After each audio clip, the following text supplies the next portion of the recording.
Your next news update is at 8:30. Continuous coverage of news, traffic, and weather at 560theanswer.com. Chicago's Morning Answer continues now on AM 560, The Answer. Listen to AM 560, The Answer, online at 560theanswer.com, on the AM 560 mobile app, and your Alexa-powered smart speaker, on TuneIn, iHeart, and radio.com. This is Chicago's Morning Answer with Dan Proft and Amy Jacobson on AM. It's shocking. I never thought I'd say this. Yeah? I had the same thought you had, Amy. Oh, about coronavirus parties, like chickenpox parties back in the day. Let's just get this over with because I can't take it anymore. I just wanted to go through the country, go around the world, and then we're done with it. After the Dow sell-off yesterday caused the average to drop 900 points, Santelli said, obviously sort of tongue-in-cheek, it's not being received that way in certain quarters, but tongue-in-cheek, it'd just be better if everybody in the world got the coronavirus so we could be over with it and the uncertainty could be done. For more on the topic, including against the backdrop of the February jobs report, 273,000 jobs created in February. That's a pretty strong number. Scott Shellady, Scott the Cow Guy Shellady joins us. That's a very violent move. That was a cow that has not been saved yet by Joaquin Phoenix. So okay. It was a little testy. Pick me. Scott, good jobs number and a roller coaster on the market. Well, I mean, these numbers on their own are fantastic, but it just doesn't matter. They're going to be ignored. They're pre-coronavirus. The number that we got this morning is the highest since 18. We're back down to a 50-year low on that unemployment rate. I mean, all of these things pretty much across the board are great. I guess the worst thing you can say is that the government job sector also rose. That's the worst thing about this, the jobs number. So it's good, but it doesn't matter because we're still gripped with this hysteria, and it's unfortunate because the leaders of businesses and education and whomever, if you are a leader today, you can't err on the side of caution now. You have to err on the side of hysteria, and that's eked into the markets. Well, and right, and so that the hysteria may be based on very little, but it has a very real impact in terms of the economy. Southwest Airlines CEO Gary Kelly telling CNBC yesterday that the drop-off in domestic travel over coronavirus has a 9/11-like feel. That's not calming. No, and after 9/11, we did see a lot of layoffs. We haven't seen that yet, and that's really what you're going to have to keep in mind. Watch those weekly numbers about job layoffs or unemployment numbers. We get them every Thursday. But consumer confidence up until now has been high, and these rates, oh my gosh, the 10-year and the 30-year yields coming way in. So we've seen a 7-year high in refinancing. So all of those seem good. But the problem here, Dan, and this is what I've been railing on, and I feel like nobody's listening. The Fed is so clueless because they think that you can solve the virus with an interest rate cut. Now, we could cut rates 2% today and make them negative in the States, and it's not going to bring Mr. and Mrs. Smith out of their houses to go to a soccer match or a baseball game or whatever.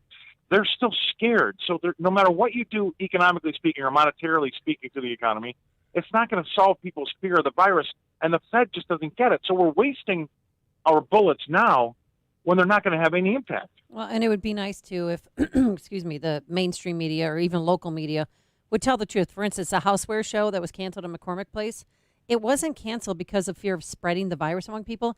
It was canceled because of travel restrictions from China because most of the buyers come in from China. So, well, but telling the truth doesn't sell ad space, unfortunately, and that's the problem. So every morning you get up, and here all we hear about is the coronavirus and the new statistics, and it's like they're giving me a new statistics on how many people got the flu today, right? Headlines this morning is that yes, your dog can get the coronavirus, but it's okay, it won't hurt you. I mean, are you kidding me? Is this really headline news? So that's what we're having to deal with in the markets here, and this hysteria is causing people to really panic, and the volatility, I haven't ever seen it like this. I mean, we were up 1,000, 1,100 2 days ago, down 1,000 yesterday, and again, we're down hard again today, even in the face of a great jobs number, because everybody knows it just doesn't matter about the jobs. It's pre-corona. We're still having to deal with this virus, and until we have a path to some sort of treatment or a path to some sort of vaccine, we're in this for the short term for sure. So it's not sensible to me panic with panic. That's what I would describe the Fed as having done, as you were sort of Yes. detailing.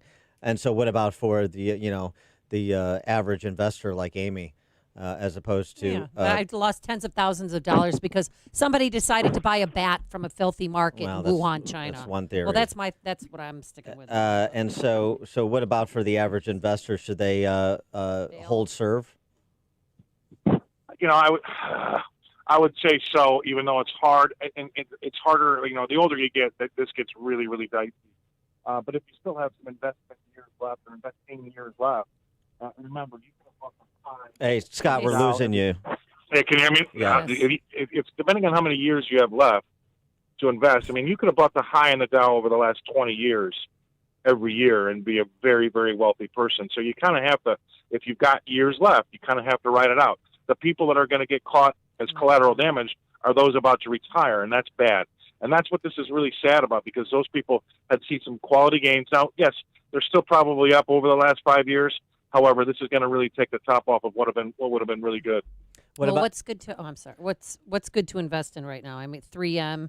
A bottle of hand sanitizer right now is $47 on Walmart.com. Well, your good stocks are going to be good stocks when this is over with. It doesn't matter what you invest in now. We're seeing sell-offs in stuff that's unrelated, like cattle. It's getting ridiculous.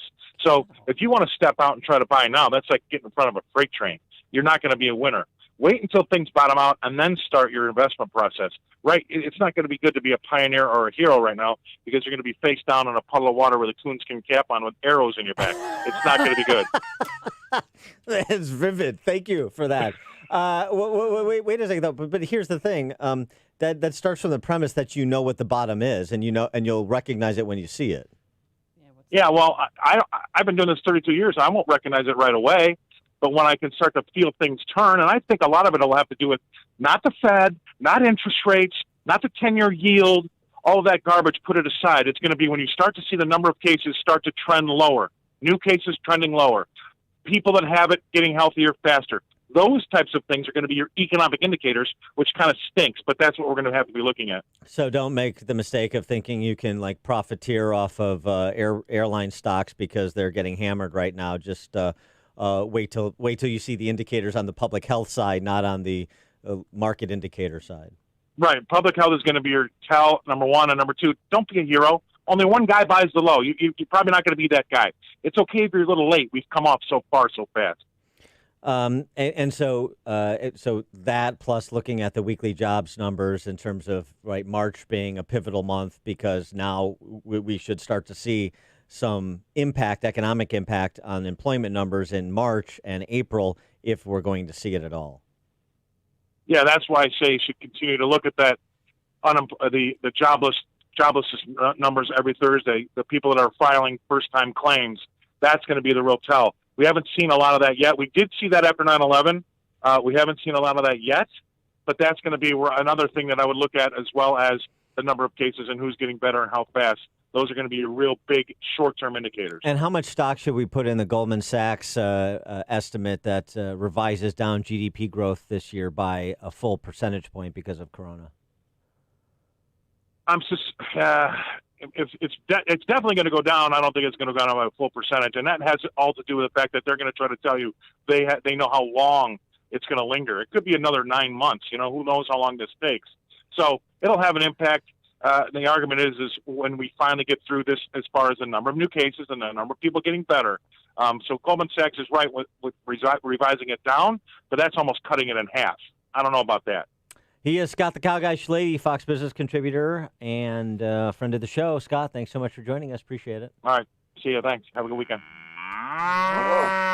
And he joined us on our turnkey.pro answer line. Connect with Dan and Amy using the AM560 mobile app. Download it today at 560theanswer.com/mobile.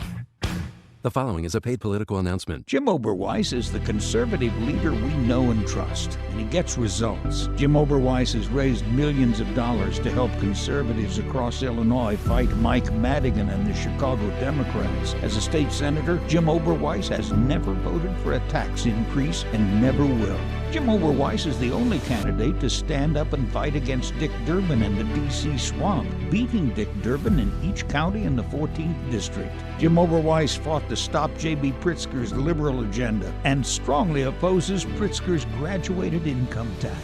Jim Oberweis is the conservative leader we need to beat Nancy Pelosi and Lauren Underwood. Jim Oberweis stands with President Trump and will vote to fund and build the wall. If you want to support President Trump, stop the liberals, and keep America great, you need to vote for conservative leader Jim Oberweis in the Republican primary on March 17th. I'm Jim Oberweis, and I approve this message. Oh, in about 10 minutes now, Dan, I'm going to do it. I'm going to take my balance of nature. Do you want to join me for a shot of balance of nature? You're going to need it because we got an open mic Friday at 8:38. Oh, that's so right. yeah.